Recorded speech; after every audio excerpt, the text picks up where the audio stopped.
Microsoft is still a strong buy according to analysts. It is one that I hold in my portfolio around 6 to 7% of the total.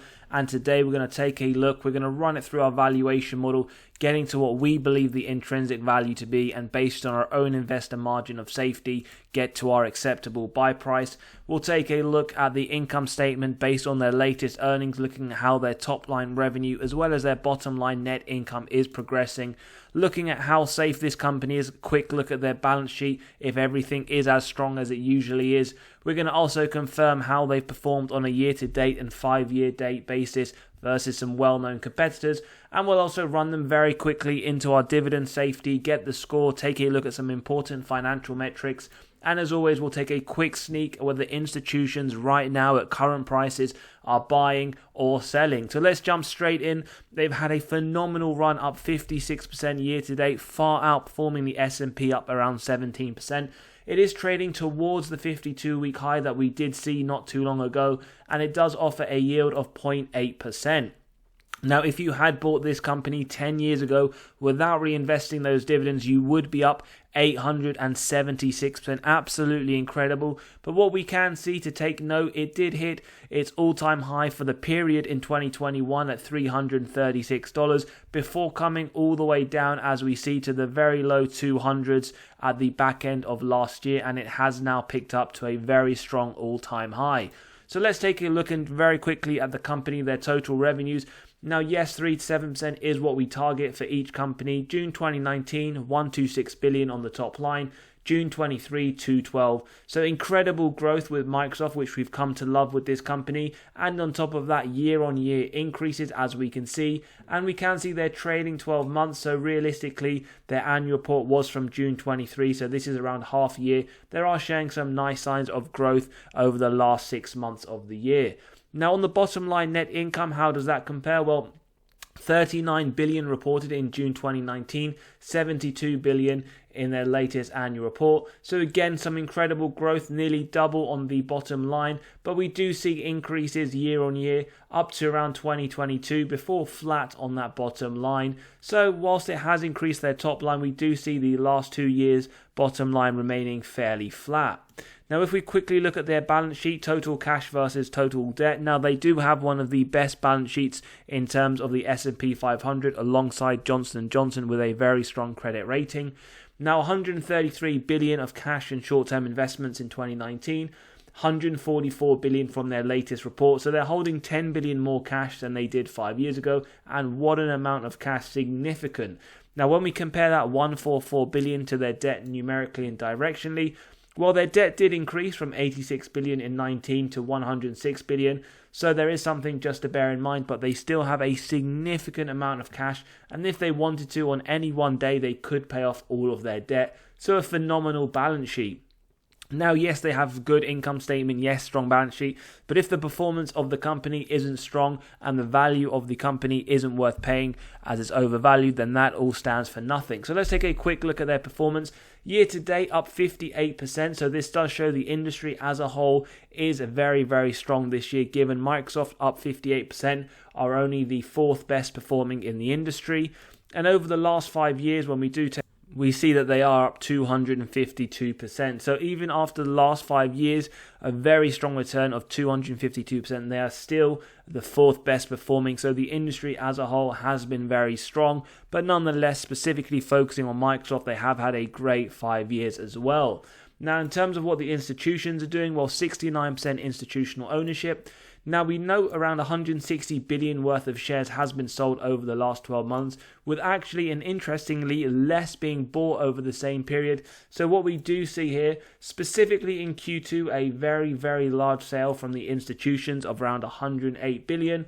And Q3, we do see the same amount of buying as selling. So over the last 12 months, yes, institutions have been selling significantly, but there has also been quite a significant buy as well. So over the whole, we can say institutions do like Microsoft, but there has been a little bit more selling than buying. But as always, let's not just copy what institutions do and do our own due diligence. Now, dividend safety score, before we jump into this, just want to note, The last 4 earnings for Microsoft, they have beaten both top line as well as earnings per share. Double beats in Q3 of 23, double beat in Q2, as well as a double beat in Q1. So very strong. And when we compare Q3 23 versus Q3 22, beat on the top line, very healthy, up 13%. Beat on the bottom line, again, very strong, 27%. And we see they beat on all the other metrics as well. So very strong performance over the last year. So very positive for shareholders as well as potential investors. Now, dividend safety comes as no surprise, a score of 99. Market cap, 2.8 trillion. They are a mega cap company. And when we take a look at those recessionary metrics, for those that do say a recession is inbound in 2024, they maintained the dividend. They didn't increase it, but they didn't cut it either. They had average growth of this period during companies of the S&P 500, and they did slightly perform better than the S&P's negative 55 with a negative 48 return. Now, we did see very nice double-digit increase of September this year at 10%. 10% on average over the last 5 years and 19% over the last 20 years. This is something I do expect to continue for Microsoft over the foreseeable future. They have also increased their dividends over the last 13 years. Now, dividend yield theory, it probably comes as little surprise to the majority of viewers that this shows and signals some overvaluation, with that current yield sitting below the 5-year average of 0.99, as well as seeing that forward P of 33 above the 5-year average of 29.5. Now, we can see as well it is significantly higher than the sector P of 23.1 for the information technology sector.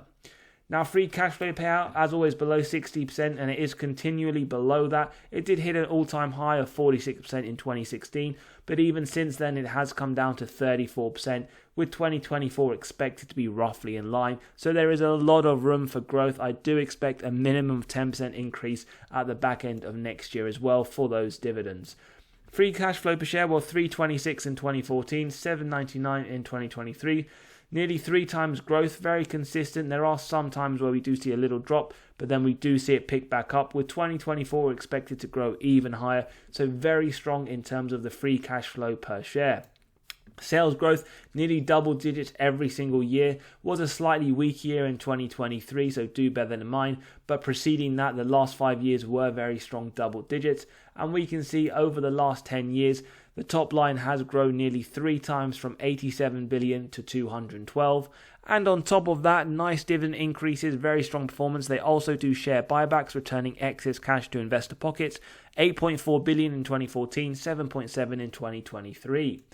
Now, ROIC, 10% or more is my personal target, well above that every single year. The last 3 years in the 30s, so that is a very strong signal that management are operating the business very, very well and efficiently.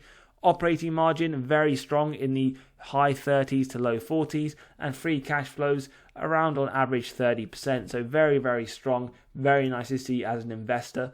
And not really much to say on the net debt to EBITDA. We typically analyse the number of years it would take the company to pay off all of their debt net of cash on hand. Correlates to the dividend safety, correlates to essentially the strength of the balance sheet. And as we said earlier, it wouldn't even take them 1 day to pay all of that off. So very, very strong. Now, in terms of the valuation, let's jump into the different models. And as always, if you enjoy the content, values being provided, do smash that like button, hit the subscribe and bell button so you'll continue notified of these videos as they drop. Now, Graham's valuation, if you're a regular viewer, you know we don't use it for companies that are fast growing, top line double digits every single year. But for those that are new, stock ticker symbol, and you put it in here, the earnings per share, growth rate per analyst estimates, and that triple yield corporate bond. And we get the intrinsic value. So for the first model, we're using the multiples valuation model. We have companies in a similar sector and size, stock price, EPS, P multiple, average multiplied by the earnings per share to get a stock price of $361. Now, when we jump into the value right now, that is lower than the current trading price by around 5%. So you could argue reasonable valuation / some slight overvaluation on this valuation model. But as always, we don't look at any of these models in isolation and we'll draw our conclusions towards the end. So we have our yearly dividends, very strong growth rate, 10.3%. Forward looking, I've gone for 7.25. As always, if you believe a higher percentage or lower percentage, grab a copy of the model and you can play around. This gives a DDM price of 429. Now, when we take a look, some very, very nice upside to the current trading price based on this model. and above that 52-week high, an all-time high in fact that we did see just a few weeks ago. Now the third model we're using is the DCF, discounted cash flow model, where we have the free cash flows year on year. Growth rate 14% on terms of what analysts are estimating, 12% in terms of average.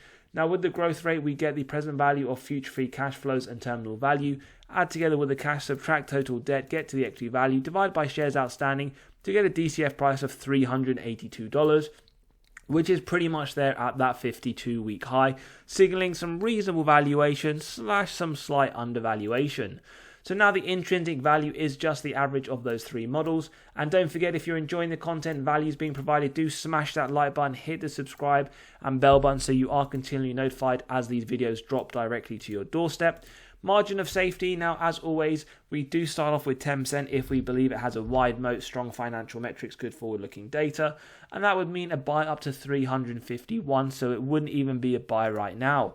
For those saying that they buy this at a premium, well, a 5% margin of safety again would suggest that you would have to wait a few dollars short before buying at a 5%. Now for those that are keen to know what a 15% margin would be, at 330, and at 20%, 312, and for those that are looking sub $300, a 25% margin of safety would be 292.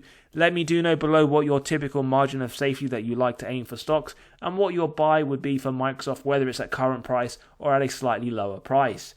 Now, in terms of Wall Street, they continue to increase their forecast, and they now believe that essentially Microsoft will be hitting around $415 over the next 12 months. So they do see some very strong upside for this company that, in my opinion, currently trades at fair value / slight undervaluation, depending on how you look at it, with an intrinsic value at $390. It really does depend, because if you don't have a margin of safety, it would be a buy up to $390. Personally, this isn't one that I will be adding. I hold around 6% of this already in my portfolio, and unless I see some very deep value when I was adding at the low 200s, this is one I will put to one side for now.